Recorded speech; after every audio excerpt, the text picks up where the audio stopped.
नमस्कार, मैं अपूर्वा। आप देख रहे हैं न्यूज राजस्थान 24।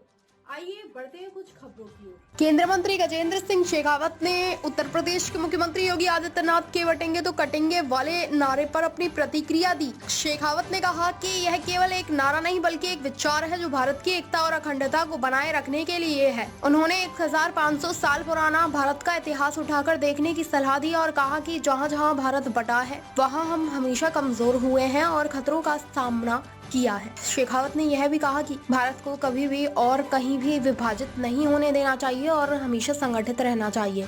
उन्होंने भारत की गंगा जमुनी संस्कृति का हवाला देते हुए कहा कि अगर हम बढ़ते हैं तो हम टूट जाएंगे। शेखावत ने यह भी स्पष्ट किया कि इस विचार में हिंदू मुस्लिम का कोई मुद्दा नहीं है, बल्कि यह देश की एकता और अखंडता से जुड़ा हुआ है। भारत के इतिहास के दृष्टिकोण से देखा जाए तो जिन क्षेत्रों में हिंदू जनसंख्या कम हुई उन हिस्सों का विभाजन हुआ, जैसे कि पाकिस्तान और अफगानिस्तान। बाद में कश्मीर में भी अलगाव की राजनीति करने की कोशिश की गई थी। शेखावत ने उदाहरण देते हुए कहा कि 3000 साल पहले जैन शास्त्रों में यह लिखा गया था कि यूनाइटेड विद स्टैंड स्ट्रॉन्ग, यानी एकता में शक्ति है। इस विचार को सभी को समझना चाहिए क्योंकि एकता से ही देश मजबूत रहता है। शेखावत ने यह भी कहा कि जैसे 4 अंधे व्यक्ति एक हाथी को छूकर उसे अलग अलग तरह से समझते हैं, वैसे ही जो लोग विभाजन की राजनीति करते हैं वे इसे विभाजन के नजरिए से ही देखते हैं, लेकिन इसमें कहीं भी हिंदू मुस्लिम जैसा कोई मुद्दा नहीं है। यह देश की एकता का सवाल है।